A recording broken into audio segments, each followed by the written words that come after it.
Quand j'étais petit, avant, j'avais peur de l'eau. J'avais peur de crocodile. Mais là, ça va, j'ai pas peur de l'eau. Quand je nageais vite, quand je nage en crawl et tout ça, je sens l'eau qui glisse. Faut que ça glisse fort. Ça fait des caresses et voilà. Comme ça, je sens très bien. Ouais.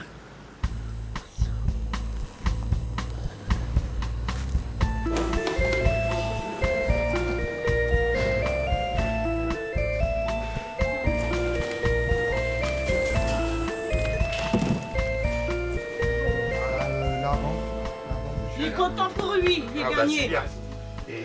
Il continue. Ah ouais, ou alors il pue ta copine. Il veut encore ta copine ou non? Alors encore gagné, champion. Champion.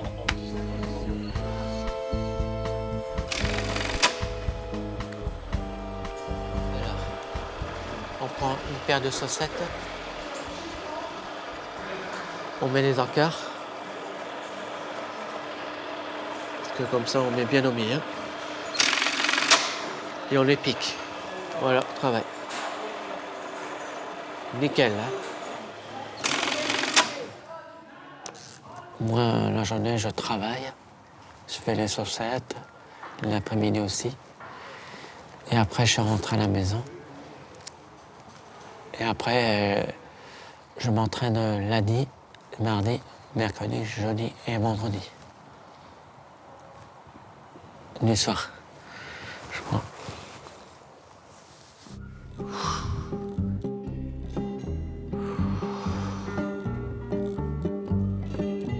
Sébastien, il a quelque chose qui tout de suite fascine. Quand on le voit en dehors de l'eau et quand on le voit dans l'eau, on a l'impression que c'est pas la même personne. Quand il est dans l'eau, même sa façon de s'exprimer change. Sébastien, dans l'eau, on a l'impression qu'il a une deuxième vie. Et j'ai l'impression qu'il y a une connexion, voilà, quelque chose qui se met en place. Et lorsqu'il nage, il nage avec une technique qui est comparable à certains grands nageurs. Effectivement, la vitesse n'est pas la même que ces grands nageurs, mais l'organisation qu'il met en place, et on peut la retrouver chez des nageurs de haut niveau valides. Sébastien est magique à ce moment-là, c'est vraiment le Dr Jekyll et Mr Hyde en dehors de l'eau et dans l'eau.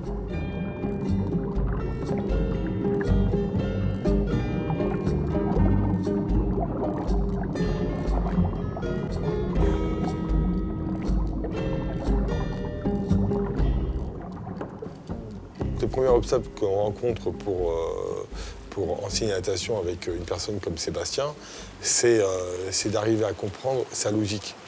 Comment il se représente la natation. Lorsqu'on nage, en fait, on est caressé de l'eau, glisse sur nous à différents endroits, crée aussi des résistances, crée aussi des turbulences. Et toutes ces sensations-là lui procurent un bien-être et c'est ce qu'il recherche en priorité. Et donc, du coup, il faut jouer sur ces sensations-là pour l'aider à se modifier. Je veux la même. Je veux la même, OK? L'eau, elle glisse aussi fort, je veux la même, OK? Avec une coulée aussi belle et aussi vite, OK? En gros, si admettons, je lui demande, il nage une 10 au 100 mètres. Une fois qu'il a terminé son 100 mètres, je lui dis, là, c'était bien, l'eau a bien glissé sur toi. Est-ce que tu peux renager en ressentant les mêmes caresses? Et il refera une 10. Par contre, si je lui demande en amont de faire une 10, pour lui, ça ne représente rien parce qu'il n'a aucune notion du temps. Quand tu es dans l'eau, tu penses à quoi? À la piscine dans l'eau. Je pense à ma course. Ouais.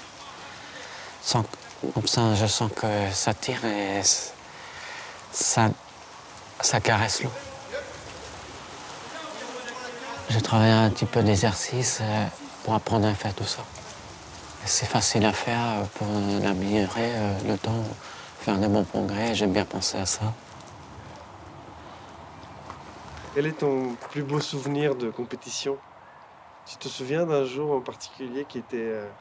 Ah, Nouméa, ouais. Je m'en souviens, ça. J'ai gagné 4 médailles de Nouméa. Avec un titre combat, là. avec des photos et tout ça.